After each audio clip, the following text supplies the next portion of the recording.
Hello and welcome to a brief walkthrough of my Quake level themed. So in this iteration of the level, I actually have the gameplay created. So I'm going to be doing a quick little walkthrough and I'm just going to describe some of my decision making as I play through. So at the start here we can see this, we have this nice frame view and we see this knight enemy slowly walking away from us, inviting us down this staircase. So I'm going to walk forward after him. This is kind of like the isolation principle where we're introducing one enemy at a time, very simply, pretty easy to deal with. As we step in here, you notice that we see this pickup, and so that's kind of invite the player to walk towards it. As they walk towards it, we'll hear some sound effects and some more hits behind it and push them. So as I move forward, we're stepping into a much more wide open area. We see this fiend running at us. So these monsters like to jump a lot, so having the nice open area is a great way to introduce what's like to these monsters. Lets the player have lots of room to run around and work with. And as I continue forward, just putting some more easy encounters along the way to make the level interesting. And as I walk up here, we get up to this jump, and suddenly the player is pushed by a new kind of monster. And these ones kind of float. So by doing this, I'm creating different kinds of combat scenarios where sometimes I have monsters floating, and I'm constantly changing my view and point of reference. As I continue here, this is where a player gets some upgrades, so they get some health, they get a new gun, and then I can continue walking back here. Once I get to this point, I'm going to push it down past scrags. But now I have this new weapon, and I find these zombies and nail them. It's really great against them. So, giving the player some fun, while also introducing a very simplistic enemy. And they'll approach this key, and as they complete this key, they'll get ambushed by another key.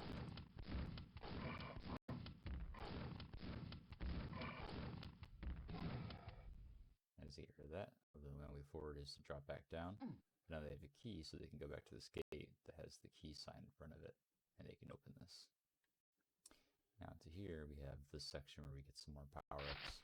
So really gearing with the player before we jump onto this little raft.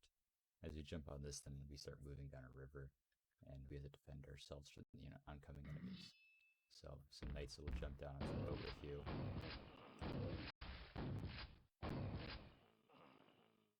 We'll fight them off and slowly continue on, and then ambush more scrags. So the important thing I'm doing is actually changing the angle which enemies come from. So first time they came from our right, and then they came from our behind, and now they're going to be coming from the left.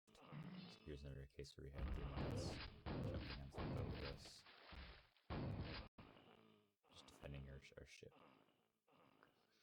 As we reach the end of the river here, we have a little dock, as well as some more health and ammo pickups if we need them. Jump onto the dock, get some more ammo. As I round this corner, we're going to be introducing the final enemy, which is the Death King. It's a bit stronger than a knight, but it's still pretty easy to take care of. Then we get this nice little message, "Hell awaits," and this door opens, and we step in. And all of a sudden, we're dropped down by a Death Knight. So here I'm avoiding a common problem of FPS games called the door problem, where you step into a doorway and you see a bunch of enemies, your initial reaction is to just back up. But by doing this and having them kind of drop down behind you, we prevent that. As I walk into here now, you can see I have those pickups over here, but I can't really get to them. So I'm going to walk forward. As I walk forward, this platform is a field. So before, these little side panels that I'm standing on right now didn't exist. But once I introduced the fiend fight, I found it really unfair being on this really thin pathway. So that's why I put those there. And I also gave an opportunity to get a weapon once you defeat the fiend. And some more health if you need it. And here the player picks a path, so you can go left or right. It doesn't matter. I'm going to go left first. And later I'll change the color of these walls to be slightly different as opposed to like starkly different. So the idea is that it's supposed to ambush the player. So if I walk down this way, a bunch of zombies are good, but now that we have the grenade launcher, we can get rid of them pretty quickly. So I walk over here, yeah, another ambush. So I'm constantly changing the frame or the line of sight that the player is fighting on. And this is going to make the game feel less linear and less kind of like you're walking down one path. So I'm going to press this button and drop down.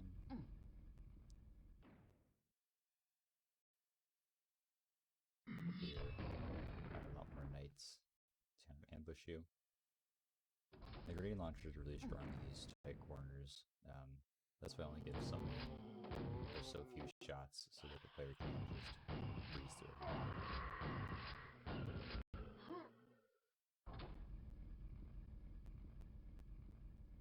So press the second button here. Get a sequence complete message, and then these staircases rise up from the lava. We do a very light platforming section to get the pentagram protection. So this gives us invulnerability. Once you pick this up, we have 30 seconds of invulnerability, which means we can swim across this lava. And once you swim across, you beat the level. So yeah, that was a quick little walkthrough of the level. I hope you enjoyed. If you're interested in what this is going to become once it's been textured and lighted, and I fix any kind of balancing tweaks, if you look down in the description of this video, you can find a link to a GitHub repository where I've been keeping track of my iteration and process. So yeah, thanks for watching.